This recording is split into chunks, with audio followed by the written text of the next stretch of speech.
You're watching Justin Drifts. Now hit that subscribe button.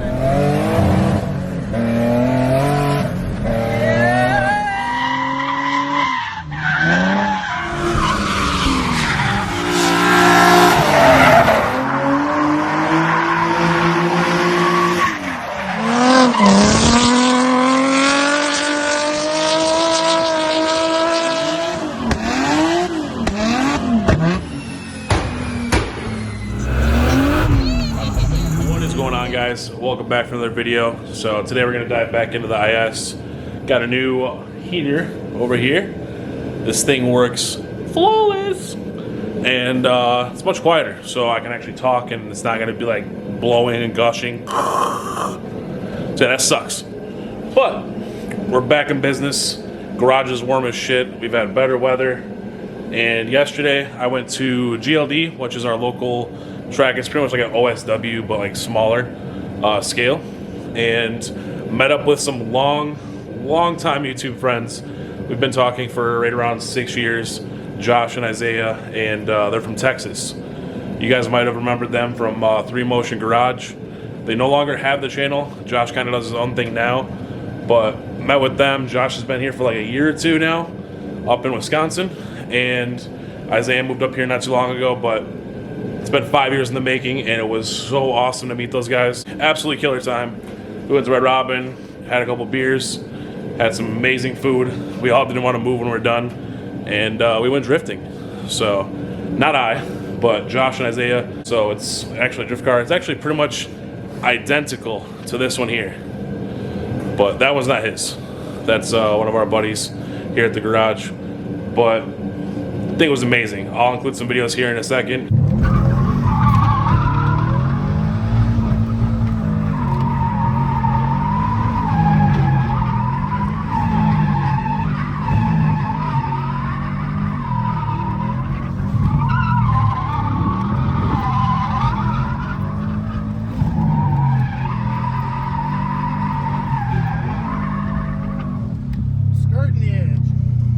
This thing's so fucking gnarly. Jesus.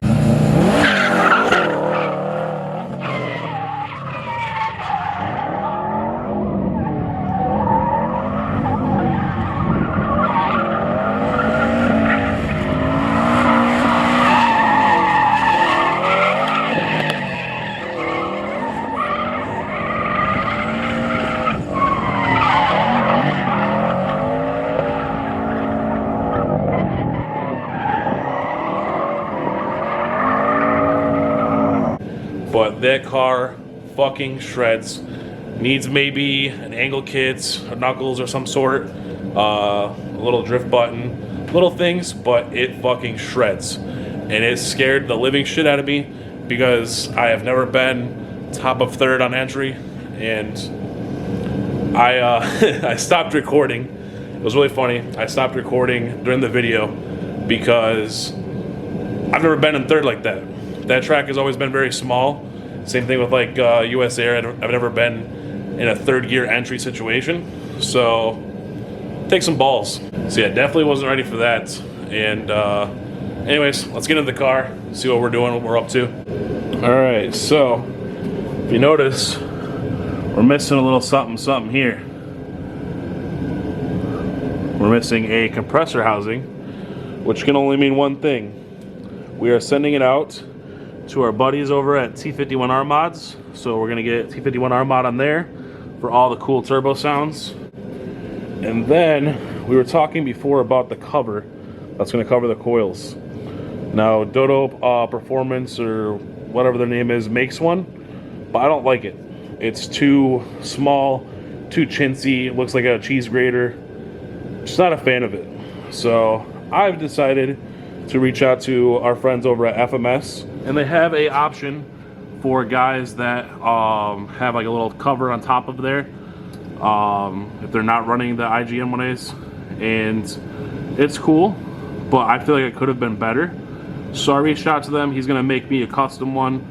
He may release it to the general public depending on how everybody likes it.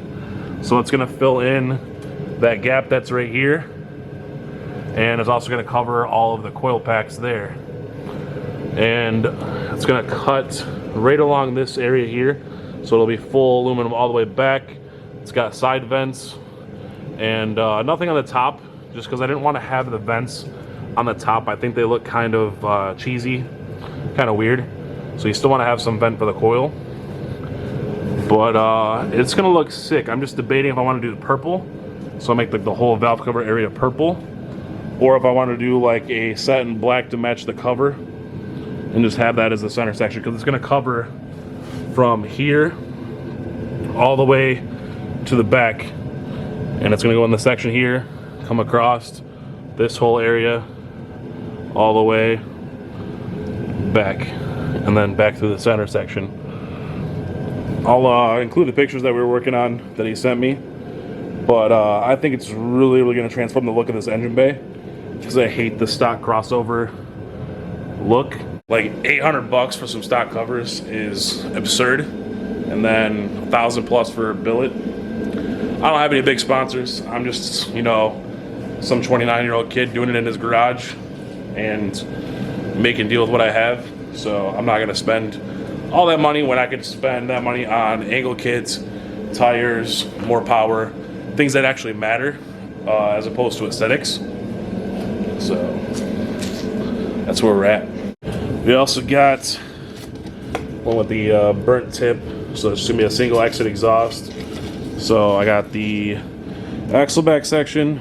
This is gonna be like basically a mid pipe, and then we're gonna make a down pipe off the turbo. Probably gonna be like 245s, 45 down, 45 this way, or 290s. We'll see what we have for space. Then we're gonna have the inlet filter come over and cover this god-awful hole the guy before me cut.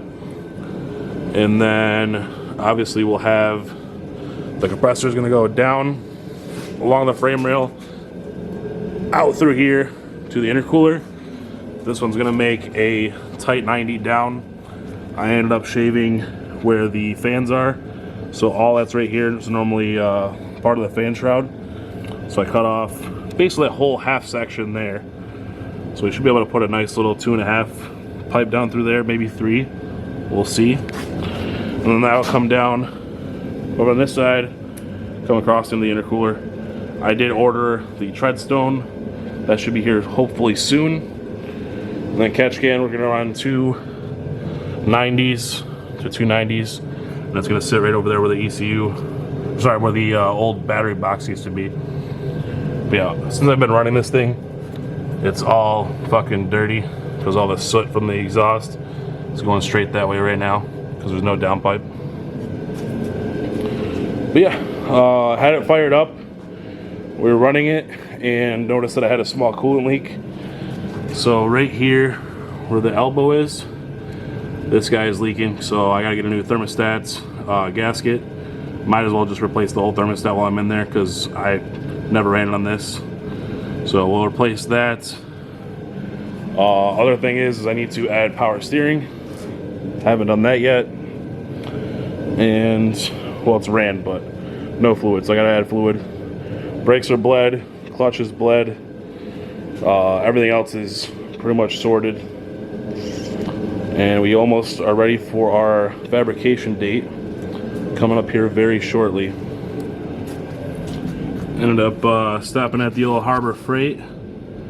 Got a little battery tender, because this thing was dying out on me.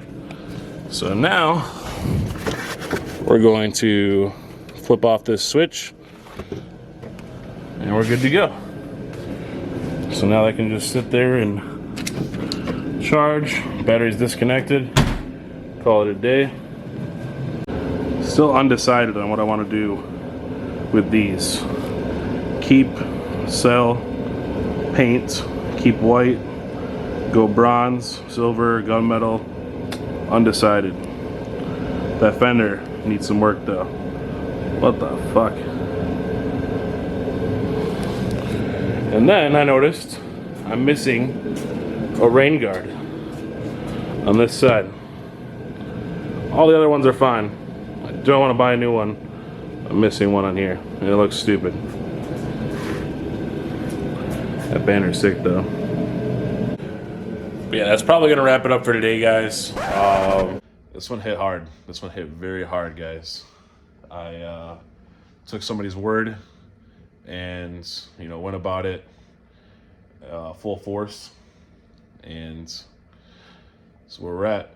But I will say shout out to the guys on that 2JZ GE or 2JZ NAT page that I run with a few other guys. One of the guys commented, "Hey, I recognize that car, found the original owner." He gave me a full rundown of everything that he did, and he did very well. So he did the SRT kits, so I had the SRT intercooler, all the injectors. He said it had a Haltech before. When I got it, it had an AEM V2. He made like 416, and then the guy after that I got it from made 358. So it explains why it was so low. Should have looked into it. Literally kicking myself. But guy was super chill, super nice. The teal was not there when he had it. I'll post up a picture of when he had it. Car was beautiful. This thing got bastardized, thrown around from multiple. There was 4 other owners after him that I found when I did like a VIN report. But yeah, sucks, but will still be fun. And this channel will still cover all of this, whether it's good, bad, ugly. I will report back each and every time, and I will remain, honest. I will remain humble. Cannot wait. It's so close to actually running 100% on its own, all fabbed up and done. But yeah, sad day here, guys. I made a post or whatever that the IS isn't going to come out, as hard as I wanted it to be. And it isn't. It's not going to come out as hard as I wanted it to be. But it will come out. It will come out hard still. I will still drift the ever-living fuck out of this. And, daily drive it, fuck around, find out. Psych, we're pulling the motor. So GE VVTi internals, not GTE like I was told. Ended up pulling it, found a bent rod. So that was bad news there. Got everything taken apart, sourcing all the parts, getting it back together. So yeah, that's where we're at, guys. But as always, remember to like, comment, and subscribe. We'll see you in the next one. Peace.